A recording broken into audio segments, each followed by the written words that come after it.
चांदाफोड ते नागभीड मार्गावरील केळझर ते मूल मारोडा दरम्यान एका अस्वलाचा रेल्वेच्या धडकेत मृत्यू झाल्याची घटना रविवारी सकाळच्या सुमारास घडली।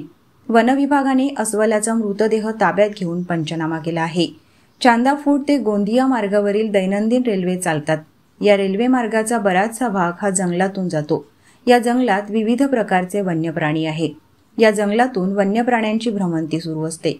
रेल्वे मार्ग हा जंगलातून गेला असल्यामुळे रेल्वे मार्गादरम्यान बऱ्याच वन्य प्राण्यांचा मार्ग ओलांडताना मृत्यू होत असल्याच्या घटना वाढत आहेत। रविवारी सकाळी 7च्या सुमारास चांदाफोड रेल्वे ही गोंदियाला जात असताना केळझर ते मूल मारोडा मार्गादरम्यान एका अस्वलाचा दरभंगा एक्सप्रेसच्या धडकेत मृत्यू झाला।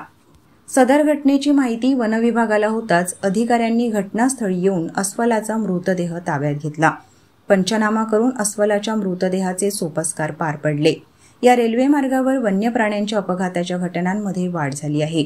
यापूर्वीही बऱ्याच प्रमाणात वन्य प्राण्यांचे रेल्वेच्या धडकेत मृत्यू झालेले आहेत। रेल्वेच्या धडकेत वन्य प्राण्यांचे मृत्यू होत असल्याने वन्यजीव प्रेमींनी चिंता व्यक्त केली आहे।